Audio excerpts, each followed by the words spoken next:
I'm Eamon. I'm Merlin. And we're Gay And His Enby. Episode 15. We are at 15 episodes. So excited for this big milestone for us. And so glad that you are joining us for another episode of A Gay and His Enby.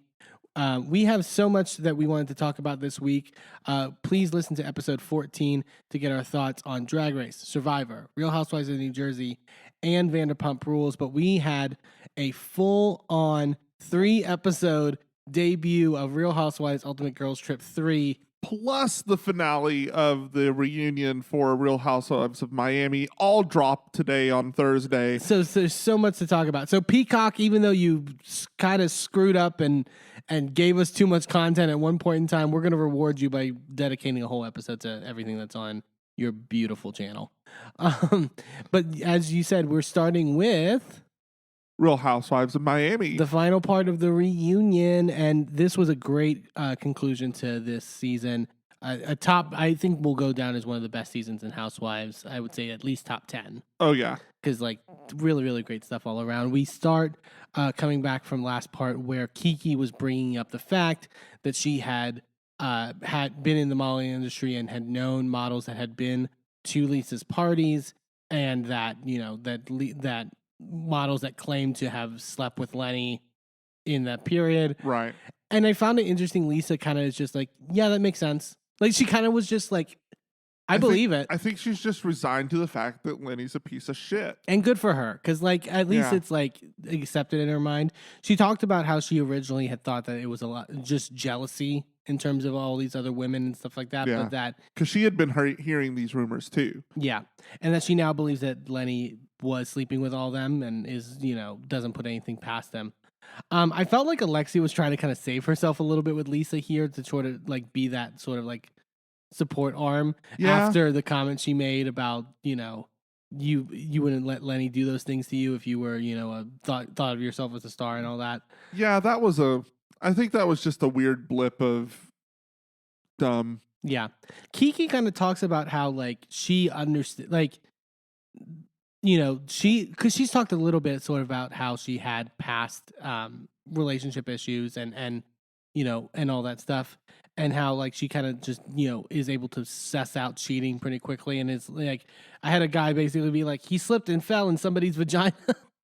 I mean, I've heard the story before, but it doesn't work like that, guys. Yeah, it's no. She's like, I didn't buy that, but and they talk a little bit more about the parties too, and sort of that element, and that Lisa kind of agrees that that they were almost kind of speed dating events for Lenny in certain ways, which it seemed like it. It seemed, and that it got to a point where he just made it feel normal, and that it was why doesn't everyone do this? I mean, it gaslighting Lisa into feeling stupid for questioning anything. Well, and also Marisol is that definition of narcissism Adriana read, that's narcissism. Yeah. That's the clear definition. But it's it almost felt, I mean, it feels like it was kind of almost like a casting couch in a way for Lenny in certain respects. I mean, willingly or not, I feel like they're, I'm sure the mistress that he's involved with now was fully willing, but it's he's a plastic surgeon. I mean, I get that it's still plastic surgery in Miami, but it's you're still a doctor. You should, you should have some kind of ethical, moral background. You would think. And then Adriana tells this story about how she had towards some of the last parties before everything happened, Lenny wouldn't let them in the actual house. They would just have to be out in the yard. Sort of area. That's suspicious. Yeah, it's that should have. She's that should have been a hint that that should have been hint number 5,842. Yeah, and they talk about should Lisa have spoken up more, and Lisa's I mean, in hindsight, I would have. I agree with her in this where she was in hindsight, I wish I would have spoke up a little bit more, but honestly, would that have fixed it? No, probably not. The type of person Lenny is and the type of narcissist that he is, there's no in fact, it probably would have been worse for her if she had. Yeah. Narcissists do not take being challenged very well. And if she had done that, it would have been seen as a challenge to his authority. I mean, he would have made her disappear. We saw how he blew up on her even about the whole ambulance thing about the nanny who's like he doesn't like you. I think that's completely right. He doesn't relinquish control at all, and it goes back to like the power structure in their marriage at the end of the day. Oh, and there was this sad like she was like, I feel like also last year it was hard. Like, I look back and I had all those fillers in my face, so he probably didn't view me as attractive. Like she said something about that, and you could tell like everyone in the group was just like, no, stop it. Like, don't like. Yes, her fillers look crazy, and she looks better now. I say that as a viewer, but it's like you could tell they all acknowledge like that's him like lowering your self-esteem to where you like are saying that about yourself in this moment, and that's not nice. Like, well, and it's just so nice to see these girls rally. Like it's nice to be able to look at this cast and go, okay, when shit hits the fan, they're banding together. And so Andy brings that up about like that the fans like found it really nice that they all got together, and then we also found out that Larsa specifically helped her in getting the restraining order dismissed with the mistress, like in court, which, we I think we said a lot about Larsa that last episode, but like credit to her. Like that's good. And like, I think like it's good to see them round, like you said. Was she taking those law classes with Kim? Oh my God. Yeah.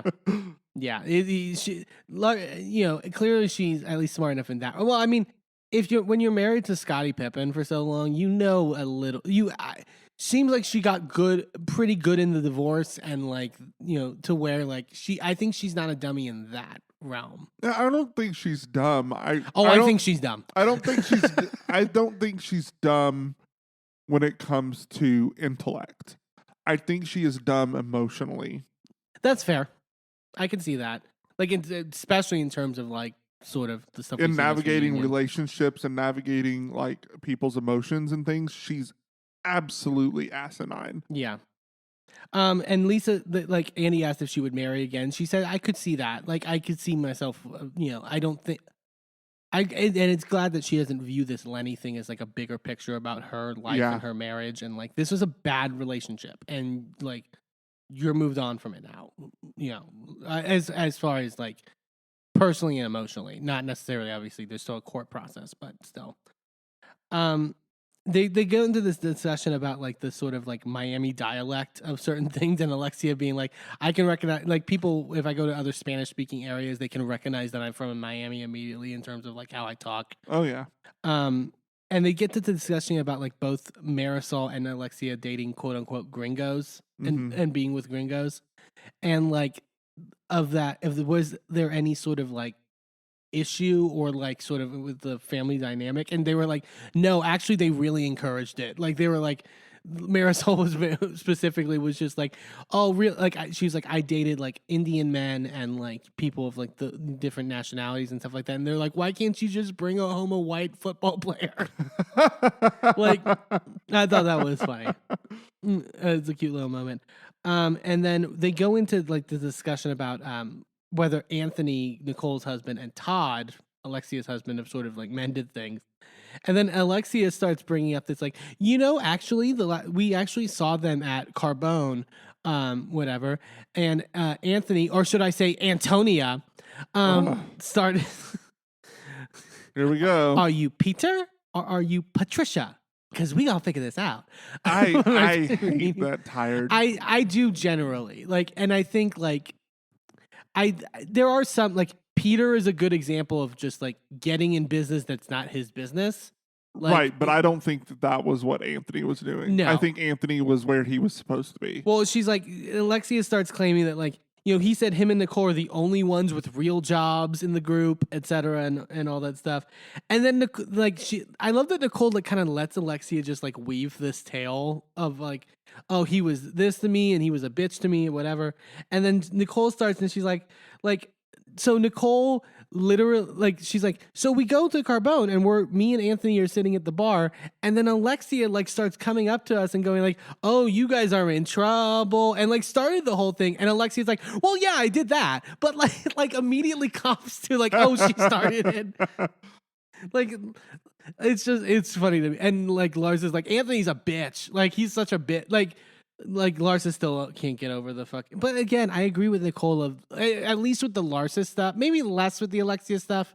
More with the Larsa stuff of like what Larsa said about the kid. Like, if I was the father of that child, I would be fucking pissed. I don't care if you're a woman. Like, I'm gonna talk my shit. And so, but like they start to chirp over each other, and Andy's immediately like, "Let's move on." I love Andy. There's multiple times this whole reunion where he's just like, "I don't care about this topic. Like this is we beat this shit to fucking death. Like let's move it the fuck along." So Larsa, you put your hair in braids, like, and they start to discuss it, and I agree with Larsa, and Larsa's just like, I don't think there's a problem with it because I'm a person of color, like which she is, like. And like she's like, I have my kid, like my kids get their hair braided, like all the time. Like we were going to the Bahamas, which is a very humid weather, and so whenever I'm in that environment, I put my hair in braids. I mean, at least she's doing it for the same reasons that Black women do. Sure, it's because the humidity is an issue, and it creates a problem with thicker hair textures. So, like, yeah, of course you're going to put it because it makes it easier to deal with. And you're on vacation. You don't want to spend hours every day fucking with your hair. Yeah. And I guess neither of us are really the person to, like, really, like, say, like, is Larsa okay for wearing braids? Because, like, we're not. Well, luckily for you, I spend quite a bit of time on Black TikTok. Yes. And this discussion has come up, not with Larsa specifically, but in general, when it comes to appropriation of hairstyles, the consensus, I mean, obviously, Black people are not a giant group of one-minded monolith, right? Every person has their own opinion. But from what I can tell from a lot of listening, has been that if the style works for your hair type, use it. Yeah. The thing is that most white people have fine hair that it's going to rip the hair out of our scalp, and it's going to do irreparable damage to our hair. Like, that is a big part of the reason we should not be trying to wear these hairstyles. Sure. So if she's able to wear it repeatedly, then her hair is the hair texture that will support braids. And obviously she brought up her kids get it done, and her kids are black. Like her kids are black, so that's not even an issue. But like when it comes to her, I can understand why there would be a question because she is so fair-skinned. But she is a woman of color. Apparently the hair type does match, but she does, other processes on her hair, so you don't necessarily know that as a viewer just watching. And Kiki says, like, Kiki's asked about it specifically, and she's like, I didn't even really have a problem with it in terms of like that regard. I think she, there's also, she's not really appropriating it in terms of she's not doing it to make it trendy or right. She's wearing it as a protective hairstyle, which is what braids are. Yeah. Braids have always been a protective hairstyle, so she's using it appropriately. Speaking of Kiki, Andy asked her about the shaman experience on the beach, and sort of how she took to it like very like strongly. And she talks about like it's like a lot. It's a lot build up, and she likes when having those moments to sort of express that. She talks about like she's a working model, which is not it's a hard industry to be in, and she's also a single mom of 2 kids, and it also just made me like, I talked about this a couple episodes ago. Like, I want more of Kiki's backstory. Yeah. Like, I feel like there's a strong backstory there where I almost kind of want to make her full time next season to like get more of that, because it feels like her life is very traveled and very like, she's been through a lot. But I could also understand why, if she's actively working, that she may not be able to commit to a full season. Maybe that's possible. And they talk about, so they go into the discussion about like the witch element of this, and like the the Julia and Adriana going to the Botanica. That wasn't really a Botanica. It was more of a gift shop, as we find out. But and Marisol talks about like not getting rid of the stone, and that like it wasn't she just didn't like want that thing around. And she talked about like, you know, not sensing her mother at times in which she then sort of goes into that. And she said that she didn't really feel her mother's presence again until they were in Thailand for Ultimate Girls Trip. Right. Which I thought was interesting. And she like Nicole, I think it was Nicole was asking like, so what is it like and she's like, I can feel like my heart shake essentially, which is very sweet. Also in the back of my mind when she said that, I was like, okay, but that also could be the alcohol. I mean, we'll get into it when we talk about Girls Trip in a minute, but they have like a spirit house. Yeah.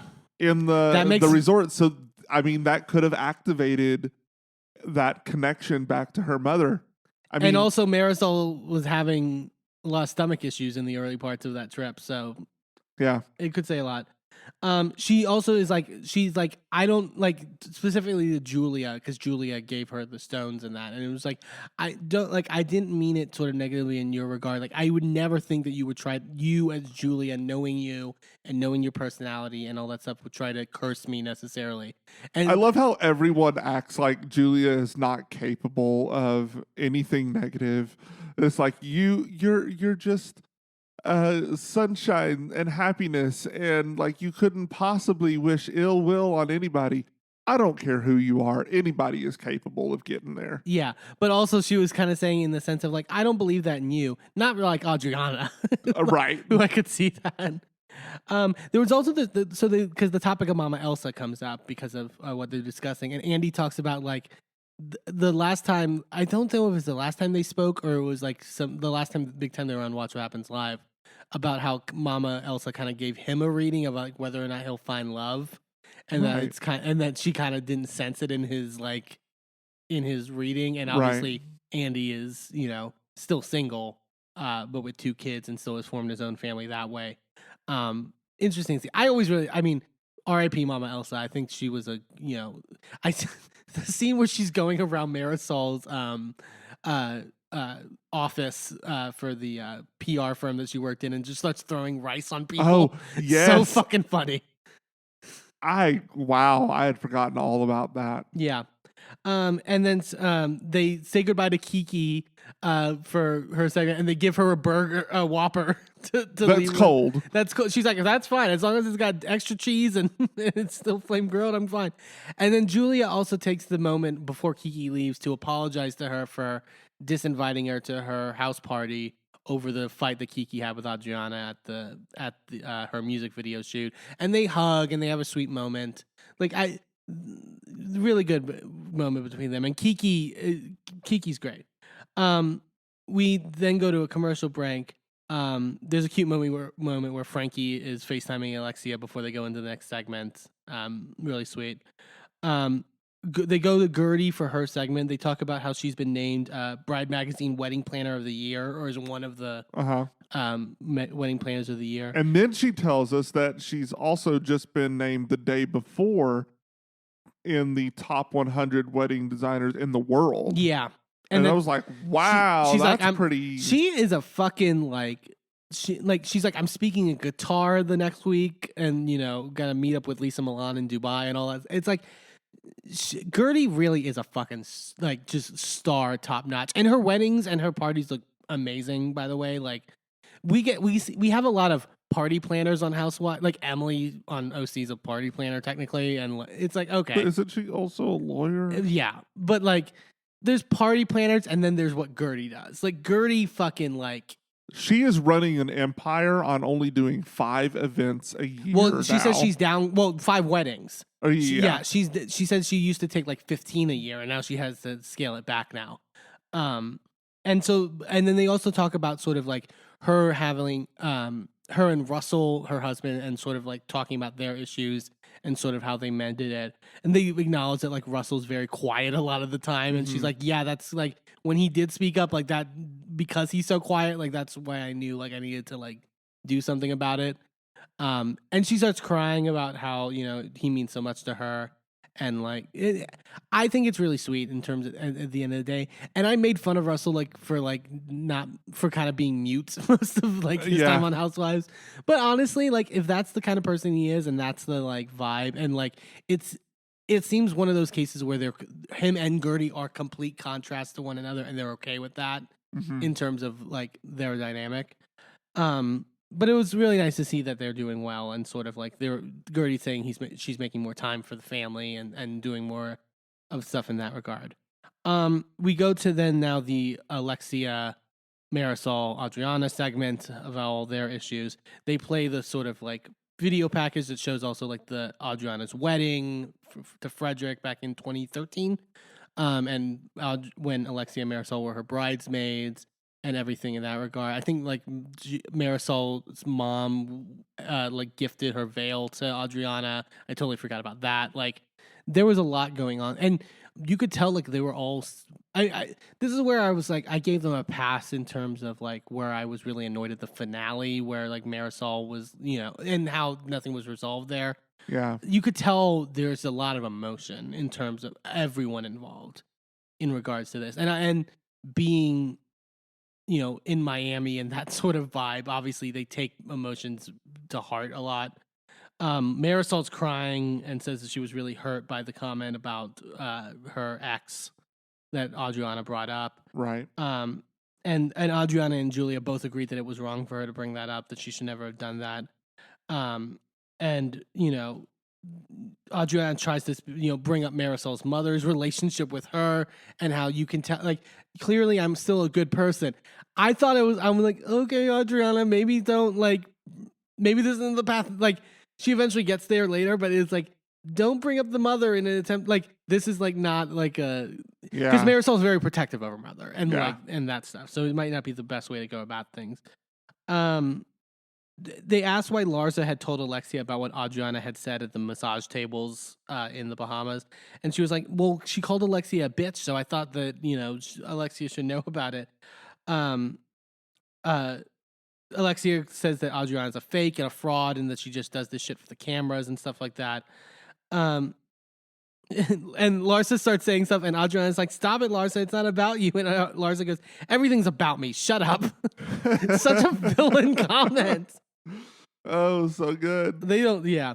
And then I don't know what the point of it was, but so Andy asks, like, why do you think she's a fake and a fraud? And like, Alexia brings up the fact that the stuff that Adriana was already married to Frederick and basically lied to them about. That was the big thing in season 3. Right. And so which is true and it was kind of shady at the time and like didn't put Adriana in the best light, but also like I don't know what it has to do with this personally. Yeah, it was just bringing up old shit. There was no need. Yeah, and then they start yelling at each other again, and Adriana and Andy's like can't get a fucking word in and is just so fucking flustered, and then Alexia pulls a Will Smith. And yells at her, keep my family's name out your. Yes, yeah. At least she didn't slap her. Yeah, and then they bring up Adriana's foot, and Andy literally going, and she had to be rolled around in a wheelchair. Had to be with a big hat. He literally says with a big hat, which speaking of big hats, we'll get to it later. Oh my God.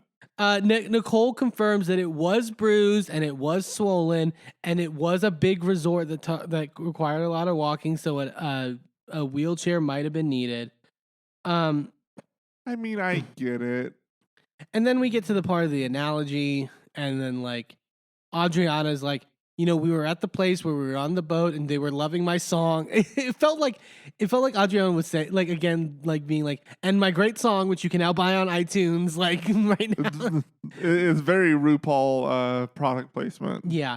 And it's just like, I didn't mean it, etc. And all that stuff. And Nicole basically tries to defend Adriana too. And is like, I feel like the reason she didn't immediately apologize in that moment was that, and she's like, I feel like she was in such a trance and like this like emotional like I forgot what they said, but they were like Adriana wasn't in the right head essentially, and like because of that, like it would like she couldn't break, and like Alexia was pissed about the text and her saying my bad, like Yeah, it's just, was it inappropriately casual language for something that you took so heavily? Yes. Yeah.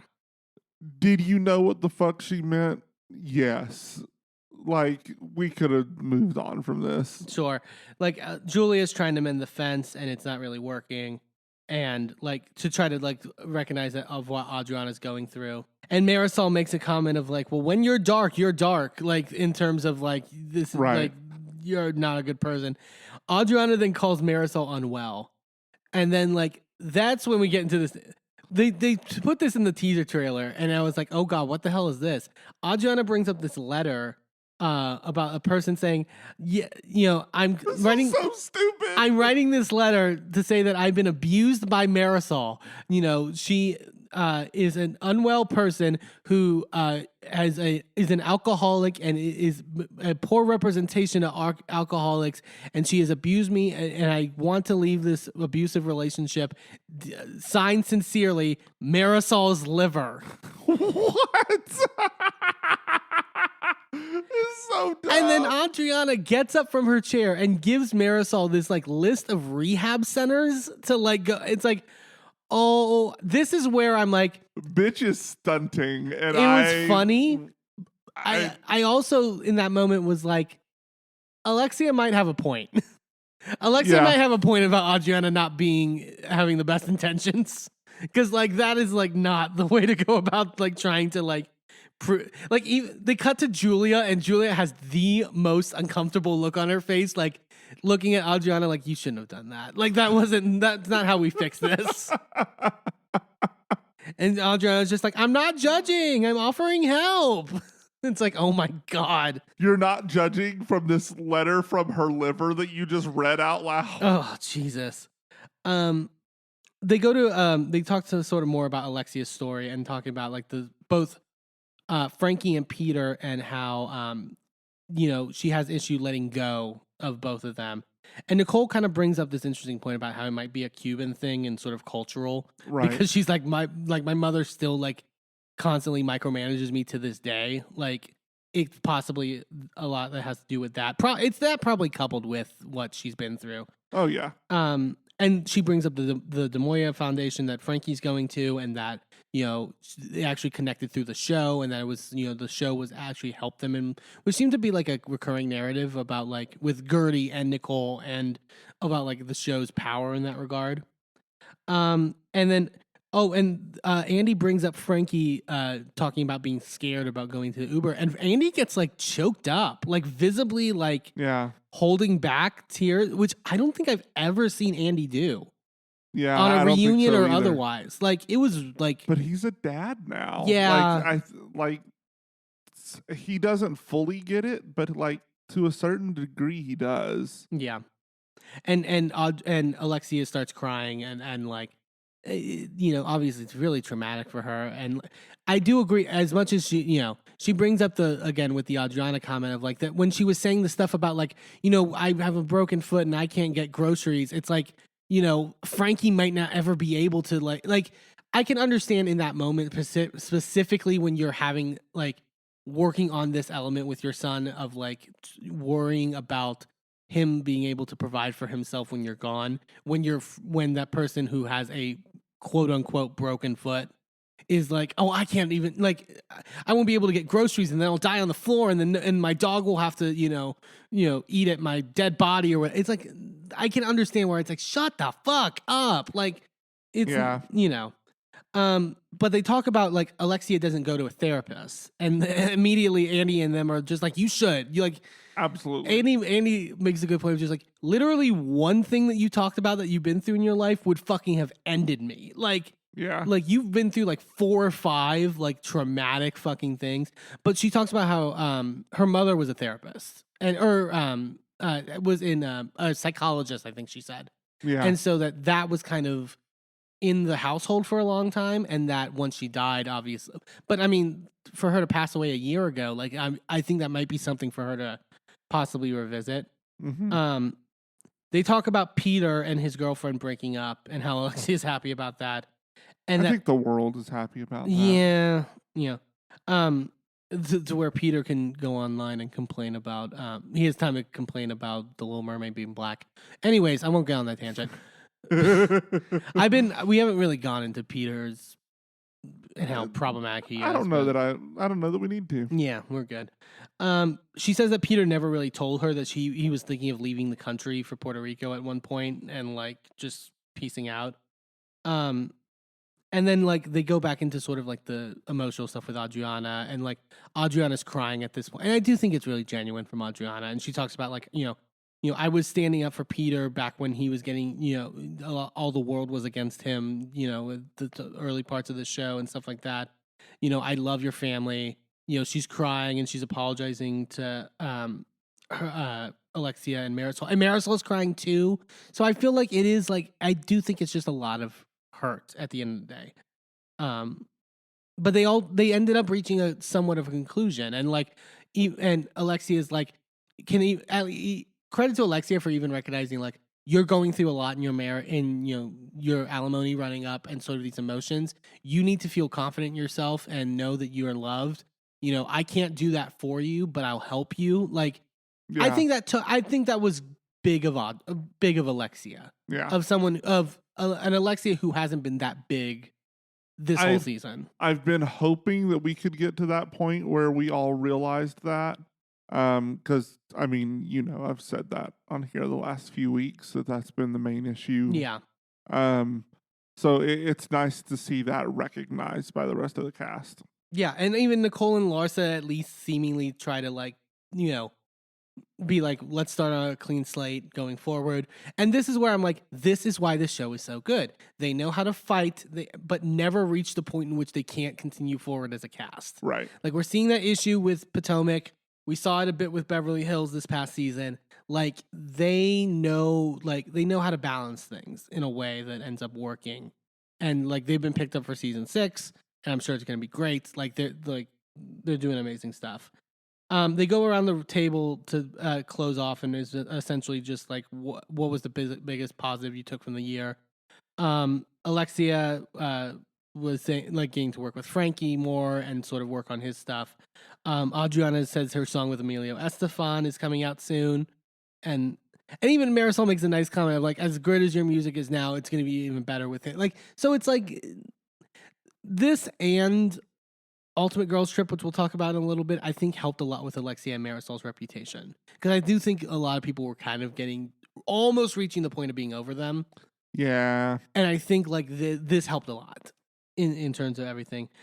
Julia talks about Martina's cancer putting her life into perspective. We should also note that as of taping this, I think a couple days ago, Martina announced that she is cancer-free, which is congratulations to her, and glad to hear that. Glad to hear that it seemed like it was something they caught really early and were able to like nip in the bud. And Lisa ends it by basically being like, even with all the terrible stuff that happened, like everything happens for a reason, and she's looking forward to the future. They all cheers with Bahama Mamas. And there's even a nice moment when they're all before they take like the group photo where Alexia hugs Adriana and, comforts her. And that was nice. It was like, I was like, this is the perfect ending. This is how it should be.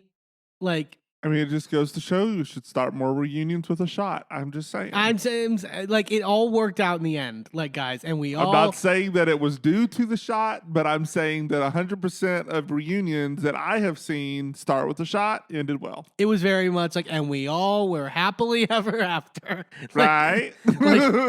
Yeah, it was great. Great season of Miami. Like, if you haven't watched it in our coverage of it, like, please go back and watch this season of Miami, particularly because it is so fucking good, and like they should be so praised all across the board. Everyone involved for what they're doing. They have the formula down so perfectly.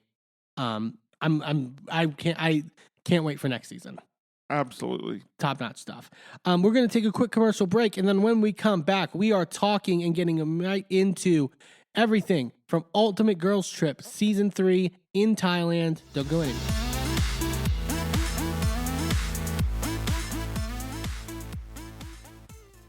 Well, hello, friends. I'm your pal in the mainstream media. And I'm the Riz. And, Riz, it takes years of strenuous, dedicated training before you're worthy to step inside a professional wrestling ring. But it takes even more time to develop complex, highly astute opinions about professional wrestling. Am I right? That is correct. Yes. And you know where we can find that? Yes. On the Wrestling Man. That's right.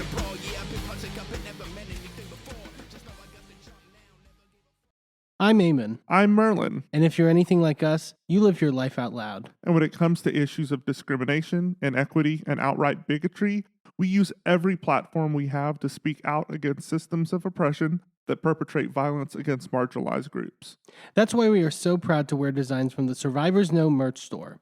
Their team has created designs that feature unapologetic, empowering, and survivor-centered messaging that range from mild, like accountability is love and toxicity is not on the menu, to a little more spicy. like one of my favorites, fuck your laws, fuck your system, transformative justice now, which has a cute little happy flower on it. Each design is available on a variety of items from t-shirts and hoodies to bags, blankets, magnets, and even stickers. And as more items become available, the options will continue to grow.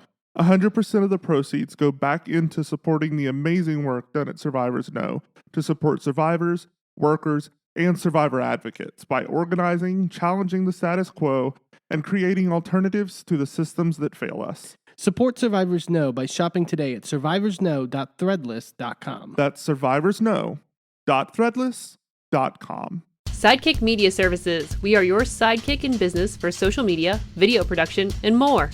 Find out more at sidekickmediaservices.com.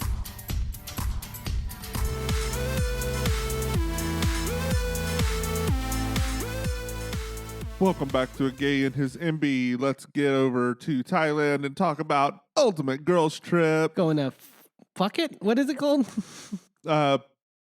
Phuket? Phuket. Yes, all the way over to Thailand. It's our first time getting to review an Ultimate Girls Trip.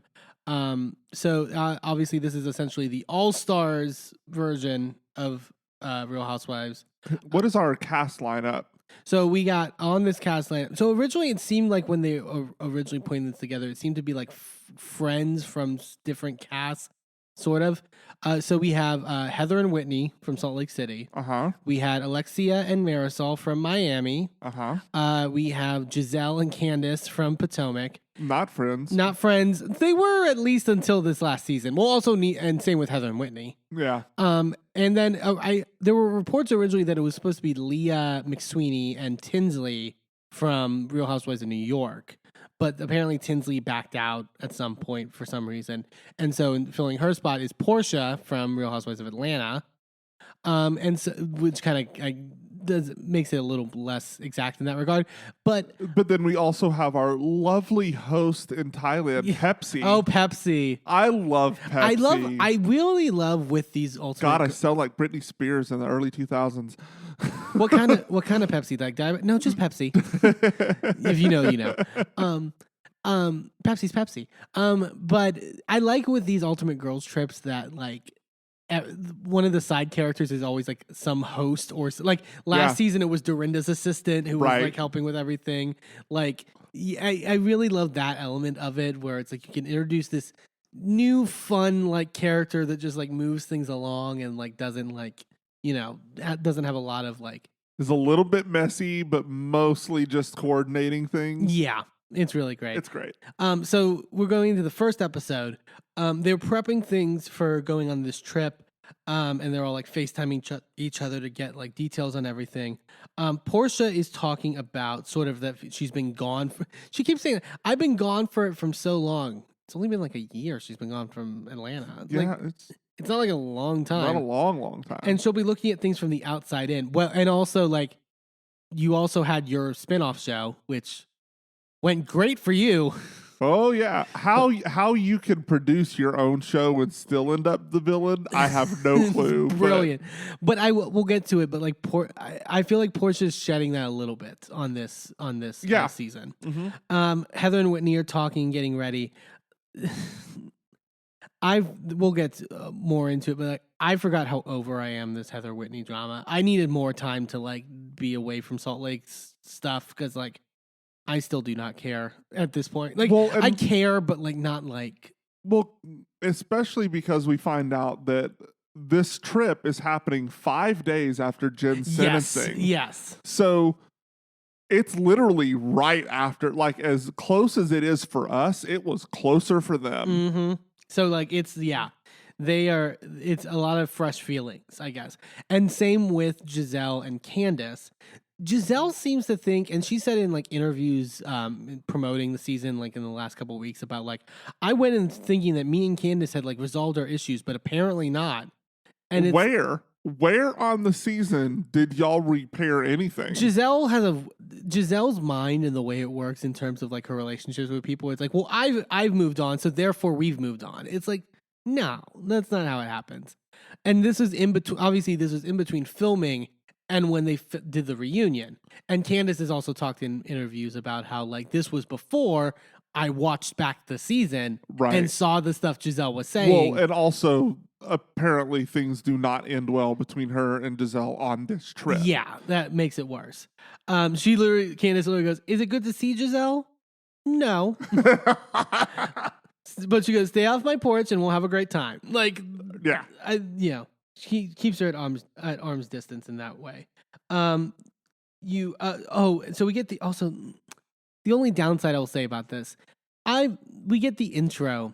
I miss Housewives in the Islands so goddamn much. Housewives in the Islands, baby. It was so good. They will never top that song. They'll never replicate, but they're not even trying. No, they're not. It's like, give us something. Just use the same song. It's fine. I don't think anyone will mind that it doesn't fit. It literally works. Housewives in Thailand, baby. Change out, get rid of the Jamaican accent. Like maybe get a Taiwanese singer in.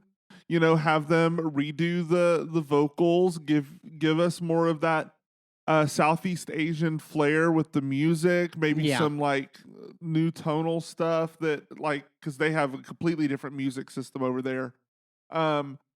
So like, give us some of that like cultural enriching stuff that we got with the first season. Like they couldn't really do a whole heck of a lot with the Berkshires. What are they going to do? No, but there were options with season 3. Oh yeah. So they're all getting on planes and going, and they're all drinking, obviously.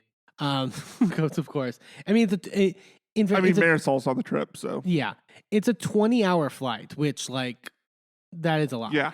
So they make it to Phuket and head towards Villa I, and they're sort of rolling in one by one. Where they meet Pepsi, the concierge. And cola. No, just kidding. Just Pepsi. Just Pepsi, who is this really cute, funny Thai man. He says he speaks Tinglish, so Thai English. It's like Spanglish. Yeah. I get it. Yeah. And they sort of rolling into this villa. I think it's Giselle that gets there first. I'm pretty sure. Yeah. Also, the villa's gorgeous. First off, stunning. Holy crap, that view! Like they go out to like the front, like where the villa, where the infinity pool is, and just the look of the ocean, like behind, like it's freaking gorgeous. Like this is probably like the most beautiful place a Housewives vacation's been at in like the entirety of Housewives. The only view that I think comes anywhere close to this is the view out of the back of Villa Rosa. Yeah. Which for those who don't know is LVP's home. But it's not really that near this. Like, it's just that same sort of infinity edge off into a valley, and I mean, they have an ocean here, and Villa Rosa doesn't. You want a good, like, as a viewer, you want to be jealous, and this was giving me, like, I was big jealous about this. So can we also point out the underrated villain of this season, which is that fucking hill that they have to go up to get to the fucking villa? There are multiple times across these 3 episodes where they are fucking struggling. The first of which is Whitney, who gets lost. Yeah, Whitney can't find the fucking place, and it's just like, poor Whitney. So they're talking as everyone sort of is like slowly moving in. Yeah, Giselle basically said like her and Candace aren't going to carry their mess into Thailand, which like, okay. Like they may not carry it in, but it got delivered. Yeah. Portia, Marisol, and Leah are riding together in the bus to get to the villa together because they flew together. Marisol keeps talking about her stomach's been very upset, and that Portia's like, you just need to drink straight. Like I've heard that like when you drink mixers and all that stuff, if you just drink straight alcohol, then it will settle your stomach. That doesn't make any sense at all. Yeah. Whitney's talking about how she's kind of worried about meeting Candace because she had said in an interview that Candace was her least favorite housewife, and possible tension there. And Whitney later goes into more detail about like that. But immediately when Whitney gets there, Giselle has so many questions about Jen Shah. Giselle, we get annoyed on Potomac, and particularly into Giselle producing. But here, I think it's worthy. And Giselle immediately just like, tell us everything about Jen Shah. Like, and then Whitney's like, you're gonna wait till Heather gets here. Yeah. Also, like, and Heather eventually does get there and like is talking about sort of like the stuff that with Whitney the end of the season. She's like, but at the end of the day, like nothing heals wounds faster than a girl's trip. And I thought in my head, didn't your issues start on a girl's trip? Also, Literally? When has that ever been the case across any Housewives franchise? Yeah. When do things get solved on trips? Yeah. So Heather basically relays everything about like Jen telling her she was going to plead guilty like minutes before she did. And like she's still in shock from it. I mean, yes. I mean, it's like 5 days removed. So it's still, I mean, I think it's in confessional. She says either she lied to me or she lied to the judge. Yeah. Which is... That's a bold statement. Mm-hmm.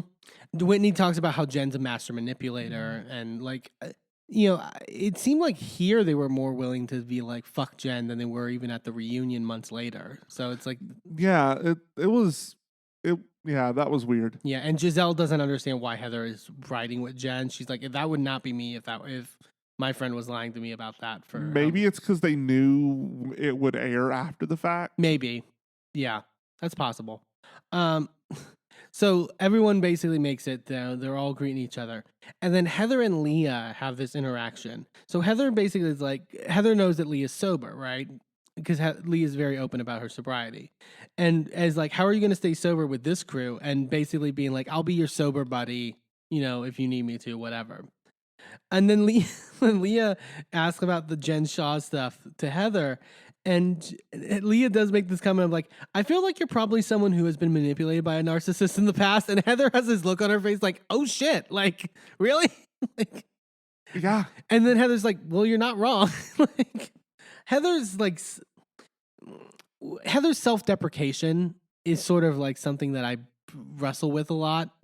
It used to be endearing, now it's irritating. There were some times here where it was endearing, but other times like it was just like, yeah, it's a little victim-y, like So Pepsi introduces them to the house and is going to give them the tour, and then talks about how in Thailand, apparently every house has a smaller house that houses the spirits essentially in the house. And this is what I was talking about with that Marisol mentioned on the Miami reunion about being able to feel her mom finally again in Thailand. Maybe it's this. Yeah.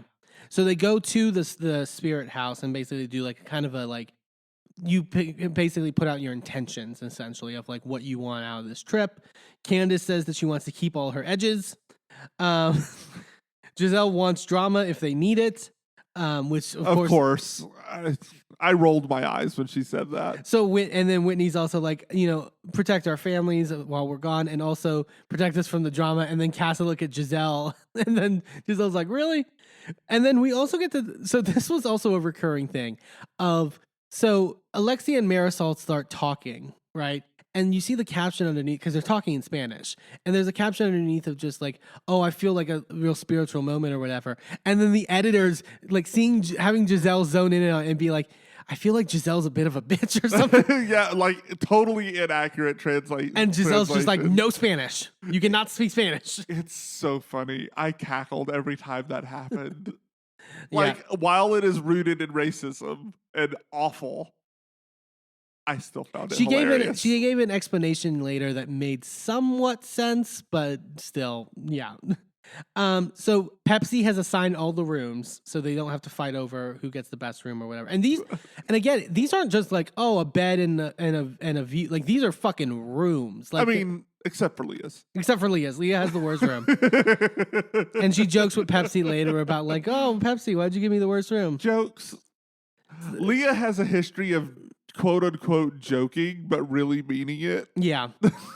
And Portia, I think, has the best room. And Portia talks about it being, she's like, this will be my prayer room. And then also says, or maybe my orgy room. I don't agree that she has the best room because she's on the ground floor. And she's got there's like the trees and stuff around where, so she doesn't have a great view. I think Candace's is the best. Candace's is really good because she's got like that seating area and a balcony that's like right over the. I would kill for that. Yeah, Marisol is nauseous and is talking about. She also in her confessional is just like, I'm not a fan of water, like. She's drinking it, not swimming in it. She's like, I like, you know, I drink coffee that has water in it. It's like, okay. I mean, to be fair, that's kind of how I am with water. I don't really drink water. Right, I get my water intake via tea, but I'm also not drinking alcohol like I'm... I was going to say, you're not a functioning alcoholic. Yeah. I think she is functioning. Yeah. Marisol uses the excuse all the time. Like, I'm never sloppy. I'm never like, and she isn't, I think, in fairness, like, but she is always drinking. Like, yeah. So that is an issue. Portia is talking to Giselle and asks, like, that she's like, everyone online is saying that me and Candace will go at it, you know, whatever. What's that all about? And sort of like, you know, this is where Giselle and Candace kind of have their moments. I'm sorry, have you watched Potomac? Yeah. Like, it's clear why the two of you could either get along very well or not at all. Well, also, I will get to it later because I think they're very similar. Candace and Portia? I think so, in certain ways. I see that, but I also think Candace is a lot more mature than Portia. Yes, when they get into the fight on the yacht later, I was like, this is like a mirror image of two people. Yeah. Like, yeah. And Whitney's talking about sweeping. She wants to just sweep things under the rug with Heather this trip. And Candace warns Leah and Giselle, like, Leah and Whitney, do not let Giselle tell Giselle any of your business because she will literally just take it and run with it, which is good advice. And like Giselle and Portia are talking still about the Jen stuff. And she's just like, I don't get, like, you know, I would, if, you know, the fact that Jen lied to me this whole time or lied to Heather this whole time, and Portia's just like, she wouldn't tell you that tea if she's going to jail. That's 14 years of tea. And Giselle's like, I would have kept it to myself. And Portia's like, no, you would not have. Absolutely not. Yeah. And like Giselle's thinking of like discussing this, and she's like, should I bring this up? Like, should I get the tea? And Portia being like, you don't even know their last names. And Portia's like, they're like, what's Heather's last name? And Portia's like, Heather Graham and Whitney Houston. This is the Portia I like. Yeah. This Portia's fun. So this is where you talked about it before. This is where things get weird. Heather and Giselle and somebody else, I forgot who. Maybe it was Marisol. We're talking as everyone's getting ready, and Heather's like, let's get Leah drunk. Yeah. And it was odd. It was just like, why would you literally just not that long ago were talking about how you wanted to support her sobriety and you had read her book, and so you really like you understood, you know, all of this stuff, and then you want to get her drunk? And Giselle like throws Heather under the bus immediately to Leah when she comes over. And that's where Heather reveals like, yeah, I even read your book. And it's like, Leah's like, you read my book and would say something like that? Like literally, like, that's like, of how I told my story about my alcoholism, like, that's not something you would say. Like, that's crazy. So they're getting ready. Marisol and Alexia are late because Marisol's trying to rally for everything. And they talk about, I think it was the topic comes up about the Leah stuff at the table. And Whitney talks about how, you know, Heather makes jokes and then says that she doesn't remember it. And that's her like defense constantly. Right. And then like, oh, no. This was because Leah brings up in the discussion brings up to Heather, like, you just told me when we entered the villa, like, you know, how are you going to be sober around these girls? And Heather goes, I don't remember saying that. And Whitney's like, that's it. Like this is Heather, like literally like acting dumb and like acting like as if she's not remembering stuff. She says it's like basically dealing with a giant toddler. Oh yeah.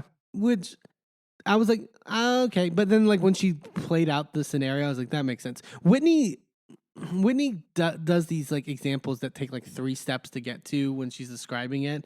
It's like Ross Matthews. Yeah, where it's like you eventually get there, but like, But Ross never gets there. Yeah.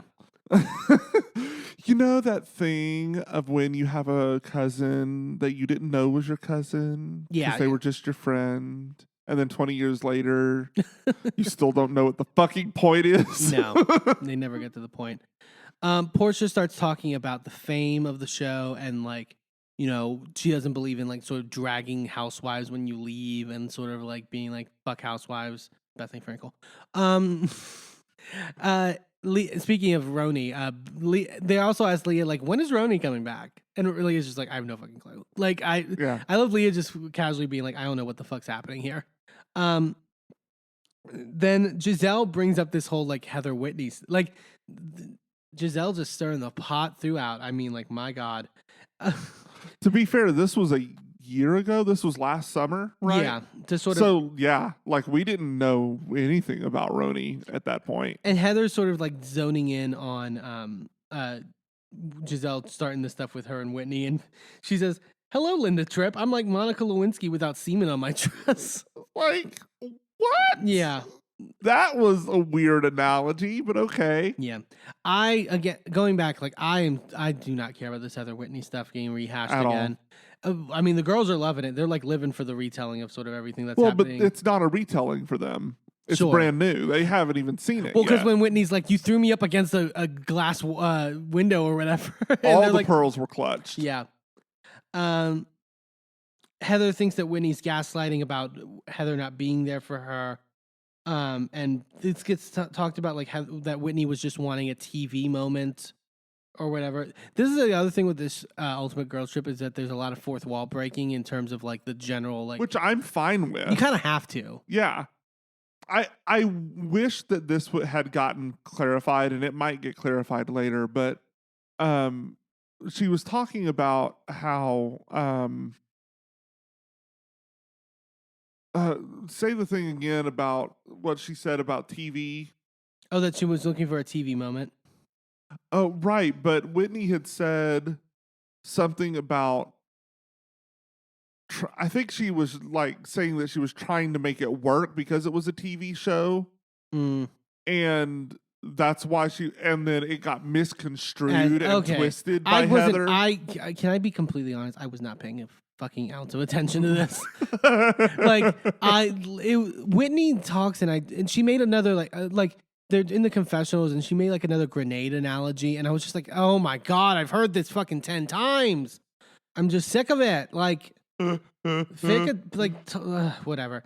And then like it gets heated to where Giselle like calls it off and Giselle's like, when at this, have your issues, but like I don't need to be hearing it at the table or whatever. And she's saying this in the confessional, and the producer literally goes, "You started it." And Giselle's like, "Yeah, I did."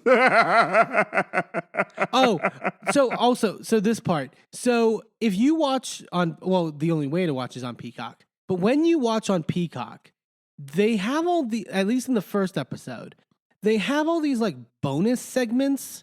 But you have to opt in. You can watch them in line with where they go in the episode, but you have to like select them as they pop up on your screen. Yeah, it's like really a choose your own adventure. They call it choose your own reality. But it's also not even a choose your own adventure because it's just like you could have just included this scene in the thing. Yeah, I don't get it. But this hilarious scene happens that you do need to check out. Oh my God. So Whitney decides to do this thing where it's like the big thing now on Housewives is that the producers and the show get so mad that we're so focused on product placement all the time that we're always plugging our businesses. Look, it's not Housewives' fault. It's Bethany's fault. Bethany started this shit with Skinny Girl. Yeah. And like Bravo and everyone else has supported this action, right? And then all of a sudden they decided, nope, no more product placement. Yeah. So Whitney decides, okay, we're going to get around this. And we're basically going to gift each other stuff from our businesses to like allow us this moment to like promote our businesses. But then the fucking producers of the show, every time Whitney's like, so I wanted to give you my product from, and it's so fucking fun. And they just, it's big like black censor bar over everything. It's so fucking funny. I watched it several times, just laughing my ass off. It was really great. So Pepsi is in the confessional, like sort of like macking on all the ladies and being like I think he calls like Heather a princess and like he's charming. So they're getting ready. What is it? So Heather. Oh, what is it that Heather brings up about like Portia having 7 million followers and kind of like almost fangirling over her in that sense? But I know that at some point Whitney talks about it. But I don't know where exactly that happens. Yeah. But I know that Whitney at some point talks about how Heather is like image taken focused by the newfound fame. Yeah. And how she values you if you have more followers than her, but the second that she surpasses you, you're trash. Yeah. So this is when they're at dinner. So they go out to dinner, the first dinner for the night. Alexia and Marisol at one point are talking Spanish again, and Giselle again is like, stop talking Spanish. Candace is late for... You'd have thought that someone tortured her in Spanish. Yeah. Like, the way that she is doing like this PTSD reaction, it's hilarious, but also it's a lot. Yeah.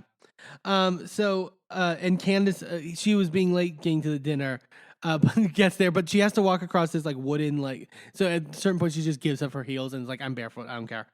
Then Giselle plays a game. We know how Giselle's games usually happen. Oh, God. And wants everyone to give their best first impression and their worst first impression. It's like, oh, geez. And Candace is in her confessional basically being like, this is just Giselle trying to extract info at the end of the day to use against you. And then Giselle says that, she says that Heather wasn't as direct as she expected because she apparently FaceTimed Heather leading up to it, and that she seemed like not as like direct as she would think she was. This is the part where Heather forgets what she said to Leah, and right. And Whitney is like pointing it out in her confessionals. Because Leah then is like, Whitney literally told me you would forget. Yeah. And Whitney's like, thanks for throwing me under the bus, Leah. Shit. But Heather then apologizes to Leah and they hug. And Leah's like, I don't want any issue. But they're going through their worst for impression and everyone is talking about Heather. Mm-hmm. And Heather's just in her confessional being like, yeah, that's me. Like, sorry, old Heather. And the thing is that it wasn't even that Heather was getting the worst. She was getting the best for half of those, but she was acting like all of them were the worst. Yeah. The Spanish topic comes up again and them talking Spanish. And Candace is like, let them talk Spanish. And Giselle's like, I just feel like they're talking about me. And they're like, we would be direct with you if we were talking about you. That's who we are. And Giselle makes this excuse about like, my daughters are like fluent in Spanish and they do this to me all the time. It's boomer bullshit. Uh-huh. It's the same. This is America. We speak English here. Yeah. It's that same shit. Oh, and then so Alexia then points out that with this whole game and with all this stuff, Giselle likes to ask questions so that she doesn't have to talk about herself. And Candace immediately goes, Yep. That's it. That's that was what pretty much exactly what I said too. Yeah. I was like, nope. Mm-hmm, uh-huh. And Candace says in her confessional, like that in a more kind way, says like Giselle is very guarded because of how life has whooped her ass. Like, which is, but it's true though. Like it's because of her like trauma and her like, all the shit that she's been through with Sure, but she's 50 years old. She gets to grow up and get past that at this point. Like, yeah. I get that trauma informs it. Trauma is something that I can use to say, oh, I'm going to give you grace in this moment. But once it's been pointed out to you, it is your job to grow from it. Right. No, I agree. And so Whitney talks about how Candace made a good first impression on her, but then also brings up that why she was like trepidatious of meeting Candace. She says that like she didn't like how Candace talked about Ashley like post pregnancy, about like the comment about your wide body and stuff like that. and that she was shaming Ashley. And Candace tries to defend herself and be like, I felt like obviously with my IVF journey or whatever, but like I stand by it in the sense that I feel like Ashley was using her pregnancy in arguments to like basically be like, you can't fight me because I'm pregnant, like, or you can't argue with me because I'm pregnant. I loved this moment though, because Portia kept trying to go, oh, and see, I really like how you like grew from that moment and you realized you were wrong. And she was like, no, I wasn't wrong. No, like, you completely misread that situation because I stand by what I said. She's like, that's not what happened. And then Portia's like, oh, I wasn't there, but as a viewer. And like Portia and Candace are kind of like backhandedly sniping at each other. It was like this right here is why somebody warned you about her. And then it's like this boil up, like, oh God, as this like the episode's wrapping. And then they start freaking out over a cockroach or whatever on the table. Yeah. And that's how episode 1 ends. It's a, good conclusion to everything that happens there. We move on to episode 2, and it's the next morning, and they're all waking up. Leah almost fucking dies in the fucking infinity pool. Like she literally, she's in one of those like blow up like lounge chairs or whatever, and literally almost goes over the fucking infinity pool. I missed that. Yeah, it was. I do not like. I think infinity pools look cool, but like I am not a fan in terms of that. Like. I would be fine being in the pool like normally, but not on one of those floaty things. Like if I was rich and I had one of those really nice pools, I would want a sun deck. Mm-hmm. You know how like a little really shallow section that's like maybe 3 inches deep. Yeah. That you can like lay with your back half in the water and like everything else is above the water. That's what I would like. And I would use that instead of a floaty. Well, and later in the episode, or either this episode or the next episode, like it literally, like there's one of the floaties literally like flies over the fucking infinity pool to the... Oh, it's when they're about to go onto the yacht, and after Pepsi have been like, oh, it's going to be sunny and wonderful, and then cut to the view of the sky all dark and thundery. Yeah. Speaking of Pepsi, so Portia is getting her omelet order from him, and he's like, I want bacon, tomato, jalapeno pepper. And Pepsi goes, so jalapeno pepper or jalapeno Pepsi? And Portia's like, you're trying it. Pepsi's great. I love Pepsi. They're getting ready to go to this elephant sanctuary that Leah's hosting for them to go to. Marisol's talking about if they've ever like touched an elephant. Marisol goes, I touch things that are elephant-esque. Jesus Christ. Marisol talks about her stomach is feeling better because she didn't start the morning with a screwdriver. That'll do it. Yeah, maybe just, not mainlining alcohol. That'd be great. Yeah. And then so Leah also starts the morning by going to the spirit house to like sort of like give an intention or whatever. But says that she wants all she wants is a good night's sleep because she's been PMSing. Which I'm like, oh God, she's gonna blame like all this drama. She's gonna blame on her PMS. I know it. Yep. Later, and we get to that later in the episode. Let's see. So, and Leah's like, Leah and Giselle, as they're getting ready, are doing child's pose, like because Leah's like, trying to get her body in check. And Candace says that she's planning the dinner for tonight, and that they're going to dinner, but she's also organized a quote unquote lady boy show, which is basically Thailand's version of a drag show in a sense. We were talking about so in Thai culture, lady boy is considered like a third gender. Yeah. It's like their answer to non-binary, but a lot of lady boys are also performers. And usually it's in the vein of drag. But later on we can see, both AMAB and AFAB performers. So it's really is a non-binary gender. Right. So Candace also kind of shines light too about like sort of the tensions with Portia, and that like when the whole Monique fight happened, like Portia was kind of defending Monique in many ways on like, their shows and stuff like that about like, Candace was starting shit or whatever. So kind of felt a way about it. Which I don't see that it's that weird that that's Portia's opinion based off of Portia's run on her show. Uh-huh. But they go in the Sprinter vans to go to the elephant sanctuary. Heather and Whitney are talking about their relation and how they found out they're cousins. And Portia brings up the fact that she recently found out that she's Nigerian. So it's really just them kind of hitting it off with each other. Leah talks to Alexia and about how she always appreciated that Alexia is really open on her show in Miami about her life, and that then Alexia sort of brings up the stuff with Herman, her ex-husband, who turned out to be gay, and Alexia also kind of elaborates sort of the topic of what we were talking about in Miami about how she felt like Adriana kind of used the pain from that to sort of secure her spot on the show because she was a friend of, in that regard, which I can see. And then Alexia makes a comment about like, because Adriana did the whole like, I heard he died having sex with a man or whatever, and Alexia's like, if he died having sex with someone he loved, it's a beautiful thing at the end of the day. Which like I'm like, okay, like that's some growth. Yeah. Because I don't think that you would have said that even last season. Yeah. They get to the elephant sanctuary. Candace, so they're briefing them on like what elephants they can and can't touch because of like, the response or whatever. Candace is like, I don't want to die in an elephant park in Thailand at the end of the day. Sorry. But they start feeding the elephant sugar cane. Giselle keeps making these like whimpering noises, and it's just like, what are you doing? And Candace is like, no man wants to have sex with that if that's her. Absolutely not. And then, okay, so we had heard about this in like press and stuff like that. So they then start getting to like this mud bath for the elephants where they have to basically rub mud on them. It's like healing or something, one of the others. They use it for sunblock. Okay, there we go. And so they're rubbing the mud on them.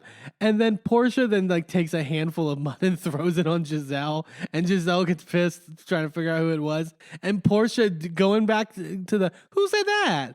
Who threw that? Like Portia playing dumb on this.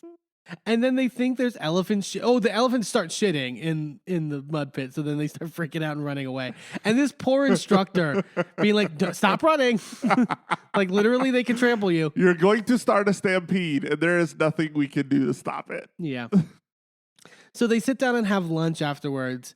Also, someone brought a bottle of Hennessy to the like. I wonder who that might have been. Well, yeah. Well, Portia acknowledged it when they were in the bar, in the villa, being like, "Oh, they're bringing Atlanta to Thailand."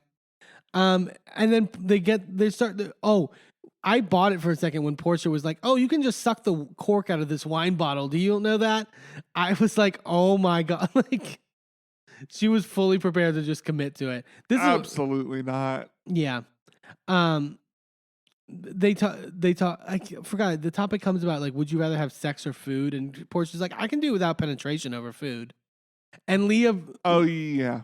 Leah brings up that she's happy that she's with a group of people that they can finally talk about sex because Ramona gave her so much shit in the last season for talking about sex all the time. It's so weird because Ramona, when she wants to talk about sex, talks about sex in graphic detail. Oh, for sure. It was always But heaven forbid anybody else does it. So they go around talking about the best and worst thing about being a housewife. Candace brings up the social media hate of sort of one of the worst things. Yeah. And Giselle tries to promote this idea like, well, Candace, you bring that on yourself. You engage the trolls, which Candace did have a period of like being very like cutting on Twitter. Sure, but the trolls would start it. Sure. And as has always been with Candace. And Giselle does point that out later. As has always been with Candace, don't start none, won't be none. That's my philosophy at the end of the day. So I resonate with that.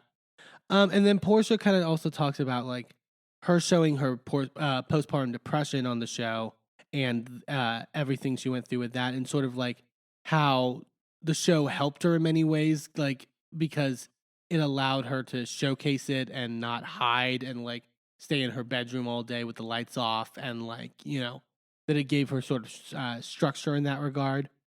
Marisol starts reminiscing about her mom and how much she loved the show and like was like such a character. Yeah. Which is so true. Like, and when she was talking about how like she wanted to do something for the cameras, and she like they were like, I think it was like a producer or something was trying to talk her out of it, and she's like, Andy said I can do whatever I want. But then Marisol though, I think was really interesting. She was talking about she was worried originally about having Mama Elsa on the show because of her face and because of she had really bad plastic surgery from and the backstory of it's understandable, but obviously a lot of people at the time were like, "Oh my God, Mama Elsa's face!" Yeah. But I think she has enough. I think enough of the diehards love her and respect Mama her Elsa at the was end of the day. amazing. And so Leah then starts talking, and then Leah then immediately starts crying. And then, but as it happens, Portia then goes, "Oh no, not starting crying," like the deft hand of Portia Williams. But Leah talks but it's sobbing and is like, "I didn't know if I wanted to even come on this trip with how bad my last season was."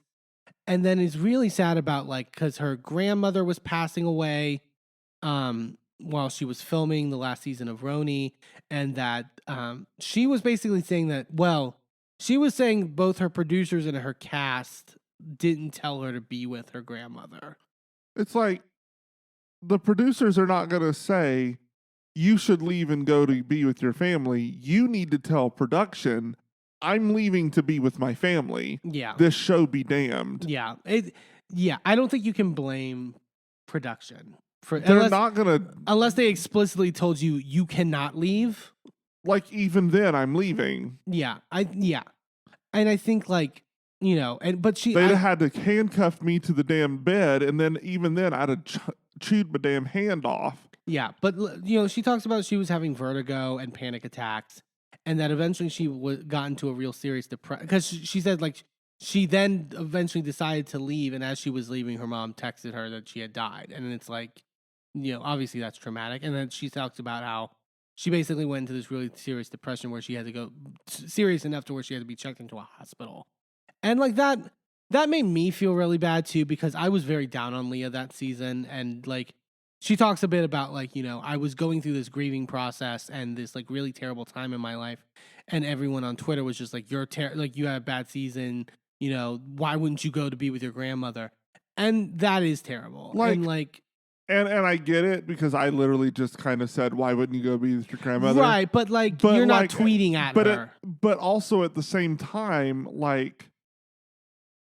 I understand feeling frozen in that moment and not feeling like you have the freedom to do what you want to do, even though nobody is telling you otherwise. Right. But at the end of the day, what happened is what happened. And I know what I would have done in that situation, but I'm not Leah.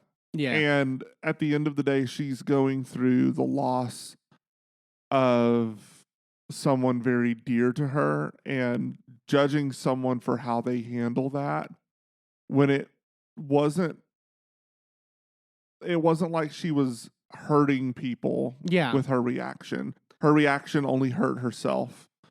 So at the end of the day, we can't do anything but be empathetic for that. Yeah, and I think it led to this larger discussion about social media backlash and how Giselle brings up how fans speak to them in certain ways on Twitter and stuff like that. Yeah. And I think that is valid. And I said, watching that scene on Girls Trip, I was I kind of feel bad because I was really negative on Leah in her last season.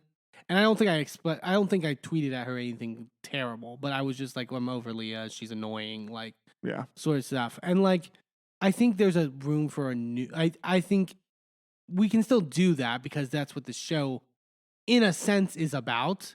Of studying these people on this television program and then forming opinions of them. But I think there's a way to have a more nuanced discussion amongst the fan base. Right. It's about, at the end of the day, it's about approaching these situations from a place of empathy instead of a place of entertainment. Yeah. When your goal as a viewer is to be entertained, you're going to be an asshole. Sure. When your goal as a viewer is to get insight into someone else's life and because that's how I view these. That's how you you and I have had long discussions over the years about reality television and how different people watch it for different reasons. And at the end of the day, and I think we talked about it last week, my goal for a housewife, I talked about it with Teresa. Mm. My goal for a housewife is for them to get to the point where their life is no longer worthy of our outside perspective. Yeah. Like, I would love for Teresa's life to calm down to the point where she doesn't need cameras. Right. Where there's no point because there's nothing to capture. Where she's just living a lovely, peaceful life with her and Louie and their gaggle of kids. And, you know, Gia is doing her thing and all the girls are doing their things. And, you know, I would love that for them. Yeah. It's horrible for the show, No. obviously. Like, I get that. Bravo don't want that. But that's where, like, I want that for these women. Like, I want their lives to get to a place where they are no longer worthy of us watching. Yeah. I get that. Candace also, so they're going back to the villa, and Candace also talks in the Sprinter van about apparently her and Chris had major issues like before coming on the trip, and that they got into like their biggest fights they had ever gotten in about sort of like, and it's mainly about Chris being a workaholic and sort of like not having their schedules in a way to where they don't see each other a lot. Yeah. So I mean, it was interesting to see that coming off of that great season of Potomac for them towards the end, that even they're still having those problems. But it seems like they rallied at least by the time of the reunion. Yeah, and so honestly, I kind of feel like they could be related. Maybe. Like, just think about it. If you're being targeted it's gonna by put someone, you on edge. It's going to put you on edge, but it's also going to make you want to pull away from the friend group. It's going to make you want to distract yourself with something else, with diving into work, with being somewhere else where all of your actions are accounted for, all of your location is accounted for. Nobody can question the veracity of where you were and when. Like, at the end of the day, he's going somewhere where his motives are not questioned, where he can just do the damn job and be done. He's trying to escape a world of Giselle's. Right. I get that. So they go back to the villa, and Portia, so they're getting ready for Candace's ladyboy party dinner thing. Portia telling Pepsi that she wants KFC. That is a mood. They are running Pepsi ragged because, like, as Portia's like giving her KFC order, like Alexia's screaming that he needs to like stomp a bug or something in like their room. Like, I feel so bad for him. And then Heather and Whitney get to discussing things, and again, it's like, oh my god. They talk about the friendship break comment again, which I'm like, I'm sick of that. Like, oh my god, I don't understand how Heather doesn't understand what. Like, it's plain English. A break means taking, like.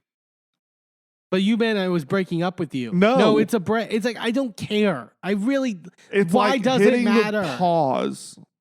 Yeah, and then Heather talks like Heather in her confessional. I thought was interesting, saying that, like, you know, I think what happened was that, you know, Justin losing his job, Whitney then became the breadwinner of that household, and then it became life or death for her to stay on as a housewife. Basically saying, like, she did this to, like, keep her housewife job, which, like, oh God. Like, Heather is just, like... As if she doesn't have a healthy brand called Beep! Yeah. Well, I mean, they did pour all their life savings into that brand, remember? And then, like... That's true, but it's still successful. Okay. Well, they're still selling it at Beep. Yeah, there we go. But Heather and Whitney basically just conclude that they're not going backwards. Good luck with that. Pepsi does find KFC for Portia and brings it to her. Which I hear how he found KFC in Thailand. I have no clue. I hear like in places like Thailand and stuff like that, the KFC there is actually really good. It's pretty good here. It's like how the McDonald's in like some of these countries are different, and like you know, I wouldn't mind trying Thailand KFC. McDonald's in France. Pretty good. So they're getting ready for Candace's dinner. Giselle has her grills because Candace was like, put on your grill. Like, I didn't understand that. I didn't understand the point of that. Leah's in the car in the Sprinter vans talking about how she's communicating with this guy on a dating app or whatever, and that she hopes he has a big dick because he's 6'4". Oh God. They all get settled. Everyone at the group is drinking water, and Marisol's like, "What the fuck, guys? Like, I'm the only one drinking." Yes, Marisol, you're the only one drinking, and that should say something. And so this part was great. So before everything, Candace decides to give everybody their ladyboy names, or aka their drag names. And Candace did well with these. So Candace labeled herself. You're apparently one of the few who thought so. Well, I wasn't in my feelings about it. Candace calls herself Petty LaBelle. Okay. Petty LaBelle for Candace, which Giselle's like, oh, she like Giselle was looking for anything. Giselle Candace names her Shanita Man. Which I also loved in her confessional. She could have gotten plenty of names like Rude Paul or Eartharitis. Or Shanita Stylist. Eartharitis is a great one. Like, genuinely a really good. Alexia is Havana White. Yeah, that's great. That's a really good name. Marisol, because of her mother's like witchy energy and all that stuff, is Crystal Ball. It's only the 58th drag queen named Crystal Ball. Heather and Whitney are Snow Right and Snow Wrong. That's so good. Because Leah's converting to Judaism, her name is Judaism. and then they get to Portia, and she's like, well, I heard all those rumors about you and Simon and how you got together, and since you and Giselle are close, and she need a man, she take a man. It's so good. And then she tried to spend all this time explaining how that wasn't true, and it's like, girl, we saw the season. Yeah. And we saw your show about it. She tries to explain it later, which like, okay. And so we don't believe you. When did Leah, some point Leah says that she's scared of micro dick? I don't know, but it was dumb. Yeah, it's like, okay. And they're discussing micro dicks. Candace, they're at the table, and Candace talks about sort of the negative effects the show can have on relationships. I found it odd that Giselle's like, men on these, that's why men aren't really accustomed to being on these shows, because they can typically be scrutinized. Giselle, of all people, saying this as she just got off of a season scrutinizing Chris for absolutely nothing. Okay. And also a show that she refuses to be scrutinized on. Yeah, exactly. And her friend's husband is currently being scrutinized, which... But then now, as we were mentioning, Portia and Candace get into it over the whole Simon stuff and like how the timeline and all this stuff. And Portia believes what she's saying, but like it still seems. I don't know that she believes it. I believe that she has rehearsed it. Well, and also, was it Giselle or her that brought up that Fallon like cheated on him and got pregnant? Which, like, yeah, that's bad, but like doesn't also excuse you in terms of the timeline. Right. And then Portia basically says that like when Simon wanted to meet up with me for the first time, she made Simon email her the divorce papers before that to confirm it. But it was sitting on the judge's desk or whatever. Okay. You're like, it just seems like a lot. Alexia talks about men being kind of embarrassed by the show sometimes, and says that like if Todd, because he's in sort of a more professional field where it can be looked down on, and basically says if Todd ever told her he wanted her to walk away, that she would, which like, I mean, yes and no. I think that's a good way to, to look at things. I think Alexia at the end of the day is not overly focused on her personal fame. I think if there is something that your partner is doing that is a big problem, that you should feel secure enough to be able to say, hey, I'm not comfortable with you doing this, and then respect you. But I also feel like if a man has a problem with his wife being on a show like this and feels like it's going to reflect poorly on them, they need to get over themselves. Yeah, at the end of the day. And then Alexia then brings up, so Giselle asked about, like, I love Giselle, her deft hand being like, wasn't there something about a gay husband? like, great job, Giselle, to introduce this. And Alexia's like, yeah, my ex-husband Herman, and then starts telling the story about it. And this is where Leah lost me. Like, Leah, like, I was like, oh, I'm willing to, like, get with Leah this season. And as Alexia is telling this, Leah's like, this is boring. I've already heard this story. This is It's like, what a bitch. It's like, yes, Leah, Alexia told you this story in the Sprinter van.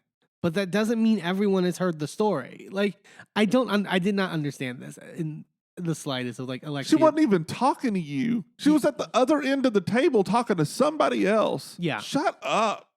And like Leah and then Marisol then like start getting into it because Marisol's like, don't say it's boring. Like, that's rude. Like, and like Leah ends by making the comment about like, you know, worry about your stomach or whatever. It's not my fault you're drinking vodka every morning, Marisol. Jeez. Jesus. And that's the end to episode 2. And we leave on that gem of a cliffhanger. We're going to take a quick commercial break. And when we come back, get the conclusion of this 3-part of Ultimate Girls Trip with episode 3 in just a few short moments. Don't go anywhere.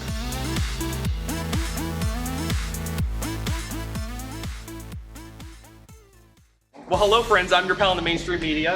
And I'm the Riz. And, you know, Riz, it takes years of strenuous, dedicated training before you're worthy to step inside a professional wrestling ring.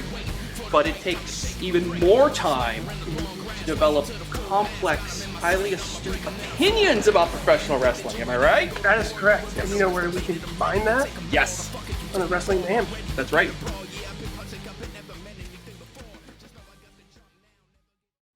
I'm Eamon. I'm Merlin. And if you're anything like us, you live your life out loud. And when it comes to issues of discrimination, inequity, and outright bigotry, we use every platform we have to speak out against systems of oppression that perpetrate violence against marginalized groups.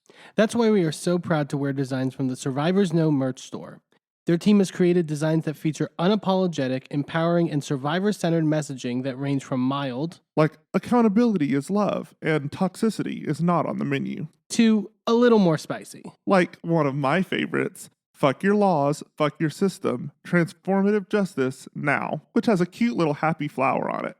Each design is available on a variety of items from t-shirts and hoodies to bags, blankets, magnets, and even stickers. And as more items become available, the options will continue to grow. 100% of the proceeds go back into supporting the amazing work done at Survivors Know to support survivors, workers, and survivor advocates by organizing, challenging the status quo, and creating alternatives to the systems that fail us. Support Survivors Know by shopping today at survivorsknow.threadless.com. That's survivorsknow.threadless.com. Sidekick Media Services. We are your sidekick in business for social media, video production, and more. Find out more at sidekickmediaservices.com.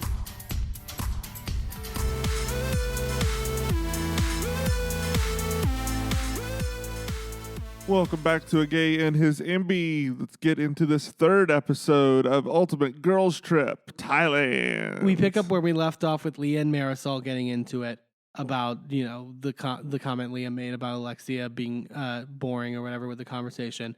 And Marisol in her confessional, like, being mad that Leah was pointing out her drinking or whatever, being like, look, at the end of the day, I didn't have to quit. You did. Jesus. That's healthy. But I think Leah is in the wrong in terms of this argument. And she kind of turns on most people in the group about like Leah's the way she's reacting. Giselle's like, well, that ends after Alexia finishes. Like, well, that was a compelling story. I enjoyed it. I mean, I didn't really enjoy it. Like, it was a bad story, but yeah. I mean, look, was about half of the reason that Leah had a bad season that last season of Roni because of all of the shit that was going on in her personal life? Absolutely. The other half is because she was pulling shit like this. Yeah. Like, Leah, not all of it was your depression, girl. well, not all of it was your grandmother dying. No, this time it's her PMS. Okay. Yeah. So, but no, Giselle kind of calls Leah out at the table for it. And Leah says she's sorry, but that it's not that deep. It's very much like I'm sorry, but it wasn't a genuine apology. Sounded a lot like she's been taking apology lessons from Ramona Singer. Yeah. Candace kind of takes Leah. I'm sorry. Candace kind of takes Leah under her wing and they go to the bathroom. And I love Leah being like, I mean, look, I just said it was boring. I didn't say I wanted to murder children or something. Like, What? I hate when people do that. When it's just like, well, I didn't punch your dog, so you can't be mad. It's like, why does that one thing have to do with the other? I can still be like, think you were annoying. You see, things exist on the spectrum between those two things. Yeah. So Portia is also talking. Candace also leaves to sort of like greet the lady boys and sort of like give them the rundown of everything as they're about to perform. And Candace being like, I'm international now. Like, I think I'm worldwide. Yeah. Like, okay. Like, it's not really the same thing. And then Portia is talking about how it feels like the ladyboy names that Candace gave were very pointed, particularly at Giselle and Portia. We see also Marisol is meeting with the set paramedic, which like I was like, oh my god, is Marisol going to get medevaced like in Survivor? But because she's like having like all this like either acid buildup or something, and she like, and the doctor thinks it might be an ulcer. Which like my mom had an ulcer. I remember at one point when I was like 13, 14, and it's not fun. So yeah. The lady boys then do this performance to lead into Candace coming out. One of them trips on the stage, which is so like, oh, I missed that. Yeah, the fully like trip like in the front of the like lineup, just full on trips. And they're like, yeah, just keep going. And Candace comes out with this giant like looking like a loofah. Well, she said she was like, I'm giving Thailand marshmallow puff realness. But bitch, where? Yeah. Look, normally I am 1,000% behind Candace's looks, but mama, this was not it. Looked like a fucking loofah with legs. Like one of those loofahs you get that has like for kids, it has like a face sticking out of it and like arms and legs. It's like a giraffe or something. Yeah. That's what this looked like. And well, I love you, Candace. And I feel like Candace can sing. I don't like when people like shit on Candace's music ability. But also, girl, really, you're lip syncing? I would be fine with her lip syncing if she was also singing. Yeah. That's the problem. And also the music skips at one point. It's just like, oh, this is a mess. And she didn't even try to start singing. She just kept dancing, mouthing the words. And it's like, what are you doing? And for your international debut. My God. Oh, God. So we go to the next day, and Pepsi is telling Alexia that the weather's great for their yacht party. We talk about that it's kind of raining, actually. Yeah. And then they're briefing Alexia on everything, and Marisol's there. And I love Marisol's brain because he goes like, oh, and there's a hot tub on the yacht. And Marisol's like, did you say hot sake? Yeah, hot sake. Like, maybe that's a good idea. That's just boiled rice, right? It's like, oh my God, you can't get it off the brain. Leah's getting breakfast in bed because she's still tired from all the Red Bulls that she drank because she wasn't drinking last night. You know, you can just drink water. Yeah. And Heather is only eating breakfast by herself at the table for some reason and is like monologuing to herself. It was such a hilarious moment. She was like, I feel like wonderful unity amongst this cast, and like nobody's there. No. It's fabulous. Candace also teaching Pepsi what the tea means. Yes. That was a cute moment. I love Pepsi. Yeah. They get ready to go to this yacht thing that Alexia set up. And then Candace has this fucking hat on, which like was like, it literally was like giant praying mantis level size of like I think if she stuck her arms straight out, just her hands would have gotten past the edge of this hat. It's fucking huge. Portia later says that she looks like a thumb with a tent on top. I don't even know what that means, but okay. So they get to the yacht, and Portia's already talking about how like Leah tends to shift the energy and then play victim, like what happened at the dinner the night before. And Giselle also thinks that Leah was really rude at the dinner. So they're Alexia is sort of like giving everybody like mojitos or whatever, and they're sort of like, because it's like Cuban inspired, like this yacht trip. And Portia asks Leah if she wants to head back with Pepsi, which was very shady but hilarious. Yeah. But Leah then eventually addresses this when they all get to like this like table on the yacht to address the like people questioning if she wants to be there. And then Giselle says she didn't really like that Leo said that they should all get drunk because they're boring. Right. Like, oh, we have to, drink in order to entertain you or whatever.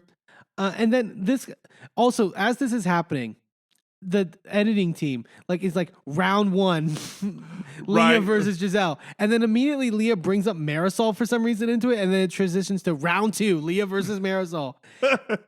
And then she brings up that she didn't like that Marisol texted her before the trip that I respect you for not drinking, but I wish you were still drinking. Which, yeah, you don't say that to a recovering alcoholic, but but as someone who is still an alcoholic and having a recovering alcoholic, around, it makes it more awkward for you. Sure. And it's but it also had nothing to do with the fight with Giselle. And then Portia's like, so we were asking you a question and then you bring up Marisol and they're like, it's Marisol. How do you mess that up? Marisol's not a weird name. Yeah. So Portia and Leah and Giselle are now fighting and all this stuff. And then as this Marisol just walks off and starts backseat bartending with this guy being like, no, 1 ice cube. No more than 1 ice cube. Here, let me do it.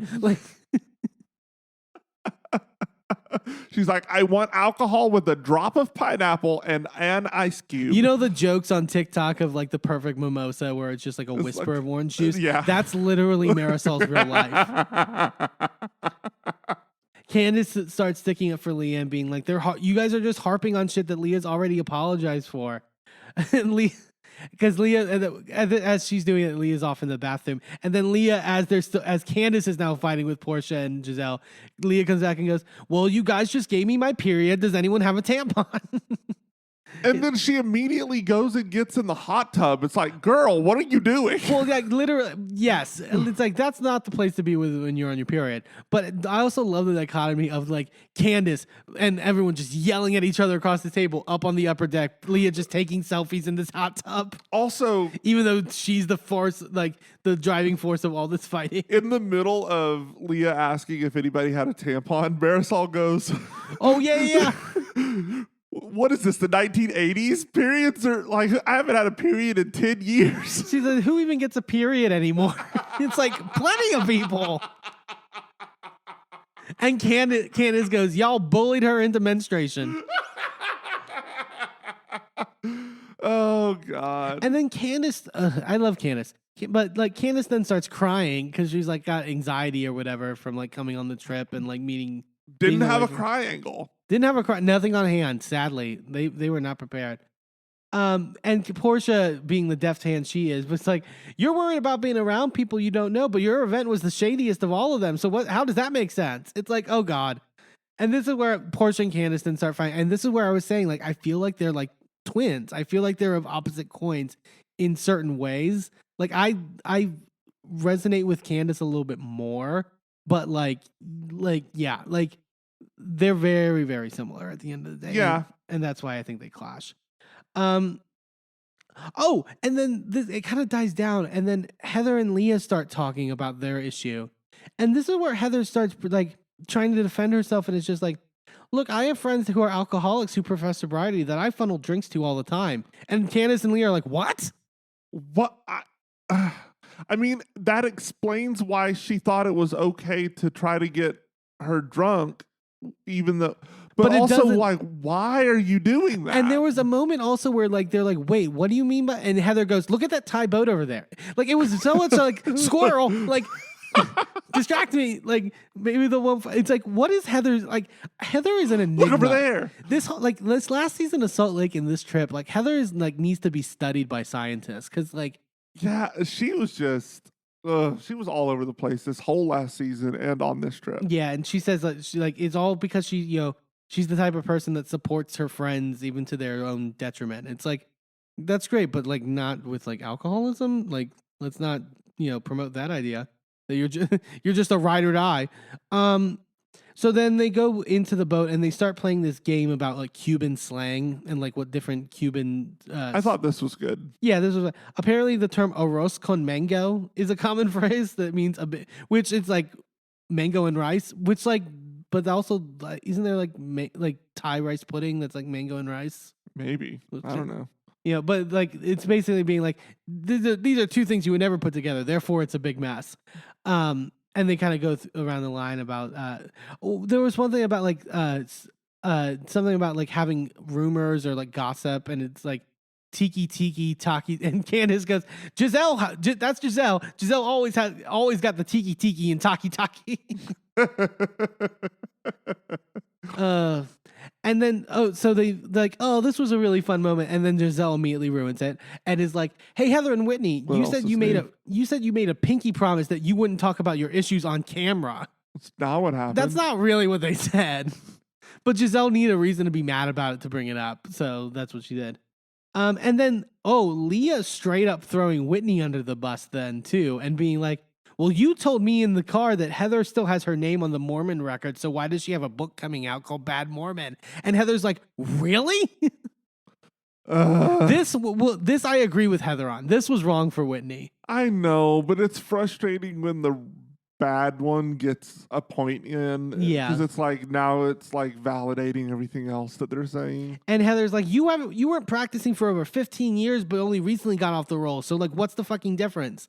And like, Heather is really offended by this, like more than I've seen her offended by anything in a long time.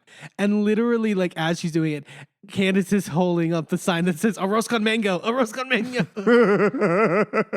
I honestly think that the reason that the Mormon Church denied Heather's release or whatever it's called is so that they could have the satisfaction of excommunicating her. Yeah.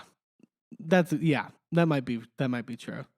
But again, we get and Whitney's like, yeah, I kind of cops to it, but it's like I was probably being shady, and like Heather's like, really, like that's your excuse, like that's all, like, and Heather's like things like Whitney's like up Giselle's ass to try to like, it's both of them accusing each other at the end of the day of being fame hungry, and I'm just like, this is boring, like, yeah, like you're all fame whores, like who cares? Nobody is on reality TV who isn't a fame whore. Like, at the end of the day, hell, even like to a certain degree, us doing this podcast makes us fame whores. Yeah. I mean, not that it's working. I mean, it could work if you tell all of your friends to listen to our podcast. Yes, please do. But you know, like at a certain point, like we're all just wanting to put our stories out there, and I think it's like making a mark on the world. So like, don't like read somebody else for doing exactly what you're doing. Yeah, that's why I'm kind of over this, because then they have to tell everyone about the whole blowies for jazz tickets thing again. God. And it's like, I'm so over this shit. And then the black eye topic comes up about how they believe Jen hit her. Marisol going, when Heather's trying to explain it, Marisol going, was it Botox? Honestly, makes more sense than anything. But not that it would happen overnight. And then Heather goes, there's a couple of theories. And then Giselle goes, well, give us the real one. And then Candace starts cracking up. Even Candace being like, that's a good one, Giselle. Oh, God. And like that it could have been a pantry, and like it could, it's just like, Jesus Christ. We all are in agreement. I think the entire world. Or it could have been the felon popped you in the eye. Giselle literally was like, isn't that what felons do? Like, that probably makes the most sense. Giselle was like, aka Suntan Barbie. And I'm telling she goes, I'm telling everybody Jen punched you. I'm just saying. Like, and then. In what world is Giselle anything Barbie? No. Only in her mind. Barbie has much better fashion. Oh my God. Yeah. I'm just saying, and her clothes are all plastic. And then Giselle starts asking Whitney if she has a picture of Heather's black eye, which I was like, Whitney, don't do that, because Giselle's going to take that straight to fucking page 6. What is she going to do? Like, she's not going to send it to her. Right, but this hasn't like aired yet. Well, that's why I was like, yeah, don't, at the very least, don't send it to her. But also, Giselle. But they've talked about it. So, I mean, what is she going to do? And Heather's like, if you show this to Giselle, you're proving who you are or whatever. I didn't think it was a big deal. They're fighting from literally across, different between a wall. It's like, oh my God, this is so stupid. And then I forgot how this is where it's like it just transitions from fight to fight. I forgot even like the method in which it goes to there, but Candace brings up the Chris stuff with Giselle. It was like round 10 at this point. Yeah, and then now Leah's pissed because like you're coming for me about, you know, where I act, but you did this to Chris or whatever. Okay, and then like also Leah. I love how Leah inserted herself as if it's about her, as if she was the victim in her accusing Chris of all that bullshit. Leah's the victim of that. Yeah. I wanted you to be aware that Leah was the victim. Oh, so Leah in her confessional retelling this, calling Giselle neck, which like you clear Candace was like, yeah, use this line. Well, it'll make sense later. Well, yeah, because she hadn't even used that word or that name for her yet. Yeah, it's funny. And it was funny because you could tell that Leah she wasn't quite sure when she said it in the confessional. She was like, neck. So then the Miami girls then decide to bring out maracas to sort of like celebrate at the end of this. And Marisol goes, you can give a black guy with one of these too. Marisol has been like so funny this whole fucking How trip. is she the most dramatic like pot stirrer on their season, but on this she's the calm one? Yeah. It's amazing to see. Like she is just like it's a miracle what an ulcer will do for someone's temperament. But they go back in the Sprinter van to go back to the villa. Heather doesn't want to go in Whitney's Sprinter because she's still upset with her. Giselle and Portia and the Miami girls are in a Sprinter, and they're sort of still cracking up over the black eye stuff and just like cackling about it. Candace and Leah are back at the villa, and they're talking about like Giselle. And Candace is kind of giving Leah the brief of like Giselle's just a bitter woman, and like sort of this is what her shtick is, and this is what she does. Heather's in bed reading Portia's autobiography, and at one point, literally starts singing the "Once upon a time, not long ago, I was a hoe." Oh, everyone! I will say this: everyone, even when Heather's annoying me on this trip, like she's having her moments of still making me laugh. Like nobody's like fully like I'm like go away. Like I mean, I've gotten there a couple times with Leah. I've gotten there a couple times with Heather. Sure, which is frustrating because I used to be a Heather Gay fan. Yeah, I think we all were. It's like and then like when Portia and Giselle are just ending the episode by taking shots and giving one to Pepsi.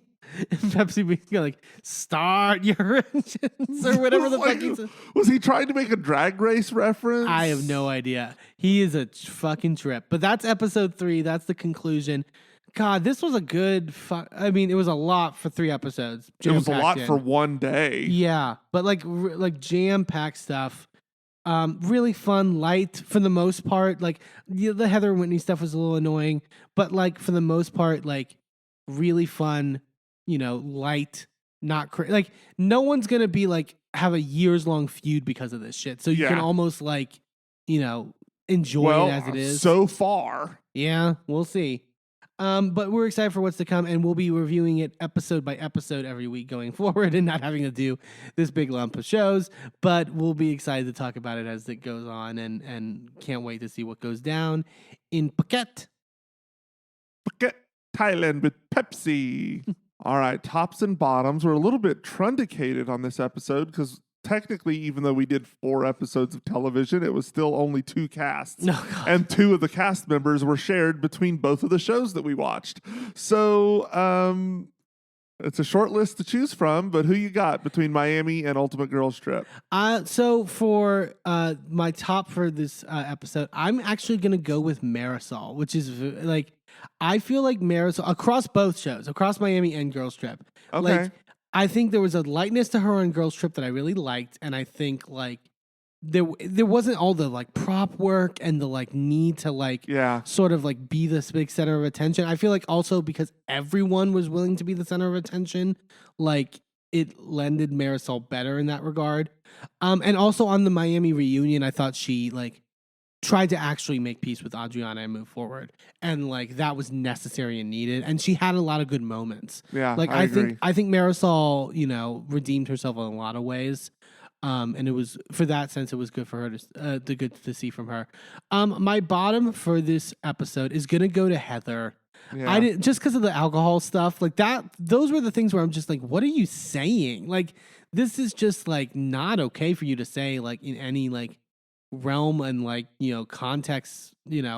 It was more confusing just than anything of like why you're doing this, which is also the issue I had with Heather towards the end of Salt Lake City, which was like, you just don't seem like you're doing this correctly. And you're not being authentic and just saying shit. So that was more my frustration. It's like you said, it was slim pickings, but I went with Heather. What are your tops and bottoms for the week?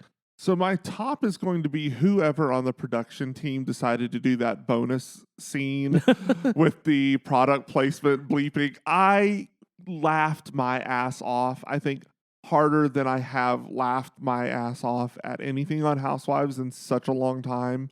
And to the point where I needed to watch it multiple times and was enjoying myself as much the last time that I watched it as I did the first time. It was just really well done. It was a good way to do an extended joke that just keeps landing every single time. Top-notch comedy. Loved it. Beautiful. No notes. As far as my bottom for the week, I'm going to have to hand it to not Heather. You said Heather. Leah. Yeah. Because I'm not a huge fan of the fact that she is centering herself in literally every conversation, literally conversations that are not about her. She's somehow making it about her. And it's exhausting, honestly. Like, if you didn't want to be on this trip, which you even talk about how you were hesitant to come on the trip. Right. Like, then why did you come?